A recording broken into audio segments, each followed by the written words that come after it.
Photo, Christos Kalohoridis, Netflix Arkangel Season 4 Episode 2 Editors rating 2 stars. In order for an episode of Black Mirror to function properly, it has to obey the "yeah, no shit" rule. The show usually excels in bridging the gap between the outlandish and the frighteningly plausible, but every suspension of disbelief has its limits. The rule comes into effect when a premise leans too hard on our willingness to play along, followed by a knee-jerk instinct to say, "yeah, no shit," when an obviously imminent disaster finally strikes. A lot of discomforting, surreal developments have come to pass in real life, and so creator Charlie Brooker gets a lot of leeway for his wilder figments. Ask yourself, though, wouldn't you have a misgiving or two about the ethics of eradicating your child's mental privacy? Yeah, no shit. Marie Rosemary Jewett does not, at least not after a close call at the playground where it seems for a moment like her precious Sarah has been abducted. Nobody else at Arkangel, the company specializing in brain implants that live stream a child's eyesight to a parent's iPad, seems to realize what a colossally bad idea they're sitting on either. That so many people could approve of a concept with such glaring potential for calamity and/or human rights violations is simply too far-fetched to accept. Brooker knows it too. After a couple scenes and one-time jump, the Arkangel program has been banned, a tacit admission that the idea wasn't really workable to begin with. The question isn't so much what could go wrong, but rather, how could it possibly go right? While the core conceit doesn't make any damn sense, at least Arkangel trains its sights on an interesting idea. Helicopter parenting gone mad is the commentary du jour in this episode, as well as the bad practices that arise from the best intentions. Marie would probably tell you she's only guilty of being a mother who cares too much. Even when she's flagrantly violating her daughter's selfhood, it's always born from a paranoid concern that something bad has happened.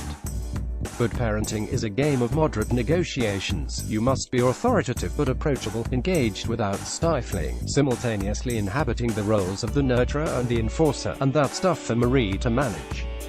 Should rather be overprotective because she knows full well how cruel the world can be for a young woman.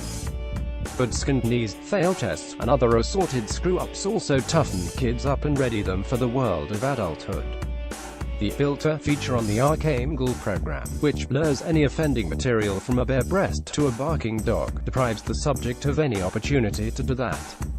The mythical, perfect parent is not the one who insulates their child from all of life's scary bits, but rather the one who knows when it's safe to let their kid flounder on their own a little. Again, it's all about threading a tricky needle. Your teen will probably have a couple beer wine nights in high school to prepare them for college, maybe an educational hangover or two. A teenager regularly boozing is a bad sign, but sending your young one off to get utterly blindsided by the effects of alcohol can lead to a stomach pumping just as easily. For this episode's failings, we must credit Brooker with creating the rare meditation on the millennial generation that rightly looks to the parents for answers instead of blaming their youth. Whatever wisdom Arkangel has to offer concerns the unusual psychological ramifications of total parental control. Because Sarah, portrayed as a teen by Brenna Harding, has been denied a normal relationship to such grown-up matters like sex and violence, she grows up with dangerously skewed notions of what they're for and how they work. Brooker draws a clear line through carnality, inviting us to connect the dots between a girl-had glimpse of porno and the highly theatrical nasty talk she busts out while losing her virginity. Because Marie has muted enough mitigating factors in Sarah's day-to-day maturing, she has to learn about complex parts of coming of age in secrecy. In Spring Awakening, this repression spun out into back-alley abortions and furtive sex ed pamphlets. For Sarah and Marie, it's even darker. Understandably, Sarah isn't too jazzed that her mother installed a nanny cam inside her brain, and her rebellion drives her to dark extremes. I'm not referring to her fling with a coke dealer named Trick, by the way. He turns out to be a pretty decent guy, hustling for a good cause and never getting high on his own supply. He even advises Sarah not to mess around with the stuff, but her curiosity gets the better of her. Still, Brooker is sharp enough not to play Sarah's experimentation with drugs as particularly scandalizing. Kids get high, then they come down a little more experienced, such is the way of life. Again, Marie is the one at fault, nervously tuning into the Sarah show at the worst moment possible. It's not often that you encounter an ending that feels both inevitable and like it came out of nowhere. Of course, Marie and Sarah are on a collision course with one another, and yet the episode still sprints from 0 to 100 when Sarah acts out by brutally beating her own mother. Sarah bludgeons her mom to a bloody pulp with the Arkangel-enabled iPad, as Brooker bludgeons us over the head with symbolism. Bludgeonings all around. One would charitably call that an overreaction, though as previously mentioned, Sarah's stunted psychology could have something to do with it. Regardless, the moment is played as abrupt and melodramatic, getting incredulous snorts where it's angling for gasps.